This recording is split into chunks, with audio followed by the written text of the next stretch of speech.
చంద్రబాబు నాయుడు గారు, నేత మరియు అభినేత డిప్యూటీ సీఎం పవన్ కళ్యాణ్ గారు, కేంద్ర ప్రభుత్వంలో నా సహచర మంత్రులు, రాష్ట్ర మంత్రులు, ఎంపీలు, ఎమ్మెల్యేలు మరియు ఇతర ప్రముఖులు, సోదర సోదరీమణులు, ఆంధ్రప్రదేశ్ రాష్ట్ర ప్రజల ప్రేమ మరియు అభిమానానికి నా కృతజ్ఞతలు. నా అభిమానం చూపించే అవకాశం ఇప్పుడు నాకు లభించింది. ముందుగా మన సింహాచలం వరాహ లక్ష్మీ నరసింహస్వామి వారికి నేను నమస్కరిస్తున్నాను. साथियों, आप सबके आशीर्वाद से 60 साल के अंतराल के बाद देश में तीसरी बार एक सरकार चुनी गई और सरकार बनने के बाद एक प्रकार से विधिवत रूप से मेरा ये पहला कार्यक्रम है और जो शानदार स्वागत सम्मान आपने किया, रास्ते भर जिस प्रकार से लोग आशीर्वाद दे रहे थे और आज चंद्रबाबू ने अपने भाषण में सारे शिक्षक लगा दिए हैं। उनके एक एक शब्द के स्पिरिट को, उनकी भावना को मैं आदर करता हूं और मैं आंध्रवासियों से, देशवासियों से विश्वास दिलाता हूं कि जो भावना आज चंद्रबाबू प्रकट कर रहे थे, हम सब मिलकर के उन लक्ष्यों को अवश्य पार करेंगे। మీ ఆశీర్వాదంతో 60 సంవత్సరాల తర్వాత మూడోసారి మళ్ళీ కేంద్రంలో మన ప్రభుత్వం వచ్చింది. తరువాత మీ యొక్క ఆశీర్వాదం, మీ యొక్క స్వాగతం నేను చూశాను. దానికి మించి మన అధినాయకుడు చంద్రబాబు నాయుడు గారు ఆయన స్పీచ్లో అన్ని విషయాలు కూడా కూలంకుషంగా చెప్పారు. ఆయన చెప్పిన ప్రతి విషయాన్ని కూడా గౌరవిస్తూ ఆంధ్రప్రదేశ్ రాష్ట్రానికి సంబంధించి ముఖ్యమంత్రి వర్యులు, రాష్ట్ర ప్రజలు ఏవైతే విశ్వాసం చూపిస్తున్నారో ఆ విశ్వాసాన్ని ఎక్కడా కూడా భంగం కలిగించకుండా మీ లక్ష్యాలు అన్నిటినీ కూడా సాకారం చేయడానికి నా వంతుగా మీకు సహకరిస్తాను అని తెలియజేస్తున్నాను. साथियों, हमारा आंध्र प्रदेश संभावनाओं का और अवसरों का, पॉसिबिलिटीज और अपॉर्चुनिटीज का राज्य है। जब आंध्र की ये पॉसिबिलिटीज साकार होगी तो आंध्र भी विकसित बनेगा और तभी भारत भी विकसित राष्ट्र बनेगा। इसलिए आंध्र का विकास ये हमारा विजन है। आंध्र के लोगों की सेवा ये हमारा संकल्प है। మిత్రులారా, మన ఆంధ్రప్రదేశ్ సాధ్యతలు మరియు అవకాశాలు కలిగి ఉన్న రాష్ట్రం. ఆంధ్రుల అవకాశాలు సాకారమైనప్పుడు ఆంధ్రప్రదేశ్ రాష్ట్రంతో పాటు భారతదేశం కూడా వికాసవంతంగా అభివృద్ధి చెందుతుంది. అందుకనే ఆంధ్రప్రదేశ్ రాష్ట్రం తాలూకా అభివృద్ధి మా విజన్, ఆంధ్ర ప్రజల సేవే మా సంకల్పం. आंध्र प्रदेश ने 2047 तक राज्य को करीब करीब $2.5 ट्रिलियन की इकोनॉमी बनाने का लक्ष्य रखा है। इस विजन को साकार करने के लिए चंद्रबाबू गारू की सरकार ने स्वर्ण आंध्र एट 2047 की पहल की है।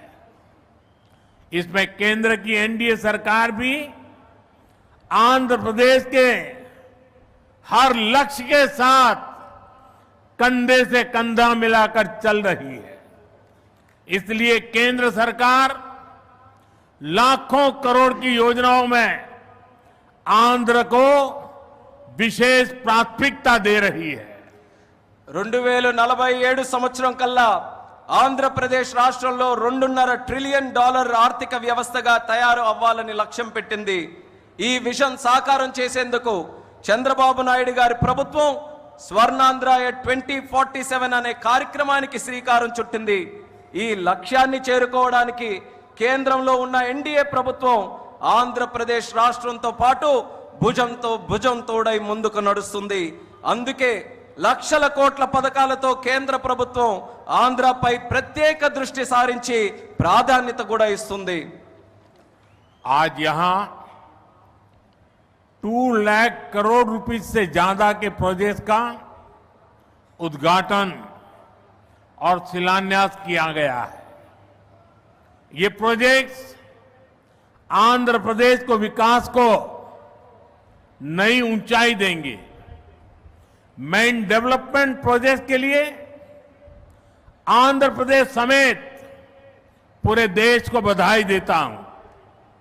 साथियों, आंध्र प्रदेश अपने इनोवेटिव नेचर के कारण आईटी और टेक्नोलॉजी का इतना बड़ा हब है। अब समय है आंध्र नई फ्यूचरिस्टिक टेक्नोलॉजीज का सेंटर बने। जो टेक्नोलॉजीज अभी डेवलप ही हो रही है, हम अभी से उनमें लीड लें। आज ग्रीन हाइड्रोजन का इस्तेमाल ये ऐसा ही उभरता हुआ क्षेत्र है।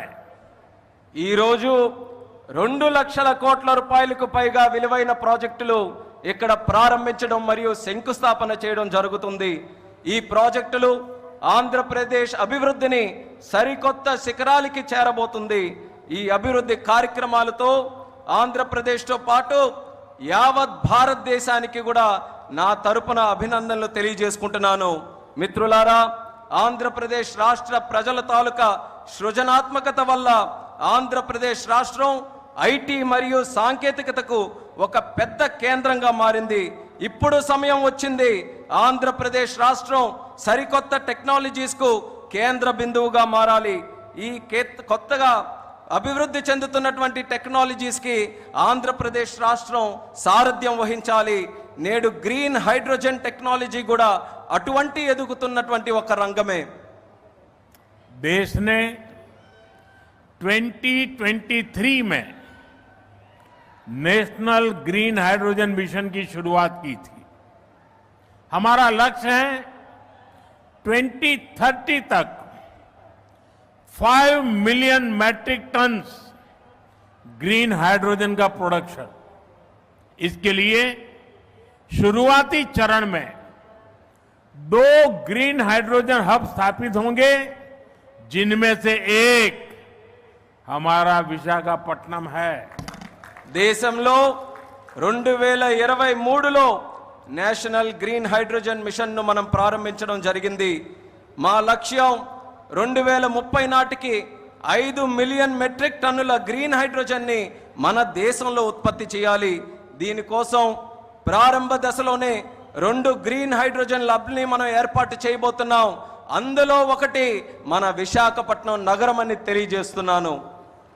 भविष्य में विशाखापट्टनम दुनिया के उन गिने चुने शहरों में होगा जहां इतने बड़े स्केल पर ग्रीन हाइड्रोजन प्रोडक्शन की फैसिलिटी होगी। इस ग्रीन हाइड्रोजन हब से अनेक जॉब अपॉर्चुनिटीज तैयार होगी। साथ ही आंध्र प्रदेश में मैन्युफैक्चरिंग इकोसिस्टम भी डेवलप होगा। साथियों, आज मुझे नक्कापल्ली में बल्क ड्रग पार्क प्रोजेक्ट का शिलान्यास करने का अवसर भी मिला है। आंध्र प्रदेश देश के उन 3 राज्यों में से एक है जहां इस तरह के पार्क की स्थापना की जा रही है। इस पार्क में मैन्युफैक्चरिंग और रिसर्च के लिए बेहतरीन इंफ्रास्ट्रक्चर तैयार किया जाएगा। इससे इन्वेस्टर्स का उत्साह बढ़ेगा और यहां की फार्मा कंपनियों को फायदा होगा। భవిష్యత్తులో పెద్ద ఎత్తున గ్రీన్ హైడ్రోజన్ ఉత్పత్తి చేసే నగరాలలో ఒకటిగా మన విశాఖపట్నం ఉండబోతుంది। ఈ గ్రీన్ హైడ్రోజన్ హబ్ ద్వారా అనేక ఉద్యోగ అవకాశాలు సృష్టించబడతాయి। దీంతో ఆంధ్రప్రదేశ్లో మ్యానుఫ్యాక్చరింగ్ వ్యవస్థ కూడా అభివృద్ధి చెందబోతుంది। మిత్రులారా, ఈ రోజు అనకాపల్లి పార్లమెంటులో ఉండే నక్కపల్లిలో బల్క్ డ్రగ్ పార్క్ కు కూడా శంకుస్థాపన చేసే అవకాశం నాకు కలిగింది।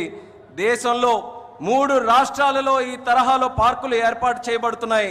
అందులో ఆంధ్రప్రదేశ్ ఉండడం నాకు చాలా ఆనందంగా ఉంది। ఈ పార్కులో మ్యానుఫ్యాక్చరింగ్ మరియు పరిశోధన కోసం అద్భుతమైన మౌలిక సదుపాయాలు ఏర్పాటు చేయడం జరుగుతుంది। దీనివల్ల పెట్టుబడిదారుల ఆసక్తి పెరుగుతుంది మరియు ఫార్మాసిటీ కంపెనీలకి కూడా చాలా ఉపయోగపడుతుందని తెలియజేస్తున్నాను। साथियों, हमारी सरकार अर्बनाइजेशन को एक अपॉर्चुनिटी के रूप में देखती है और हम आंध्र को न्यू एज अर्बनाइजेशन का एक उदाहरण बनाना चाहते हैं। इसी विजन को साकार करने के लिए आज कृष्णापट्टनम इंडस्ट्रियल एरिया यानी क्रीज सिटी का फाउंडेशन स्टोन रखा गया है।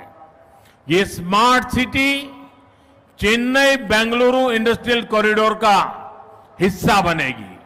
इससे आंध्र में thousands ऑफ करोड़ का इन्वेस्टमेंट आएगा और लाखों इंडस्ट्रियल जॉब तैयार होगी।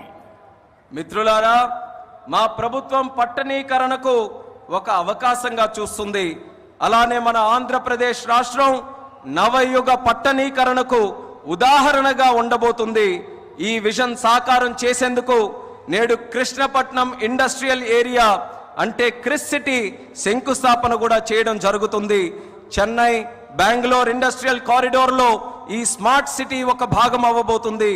ఆంధ్రప్రదేశ్లో దీని వల్ల వేల కోట్ల రూపాయల పెట్టుబడులతో పాటు పారిశ్రామిక ఉద్యోగ అవకాశాలు కూడా పెరుగుతున్నాయని తెలియజేస్తున్నాను। साथियों, आंध्र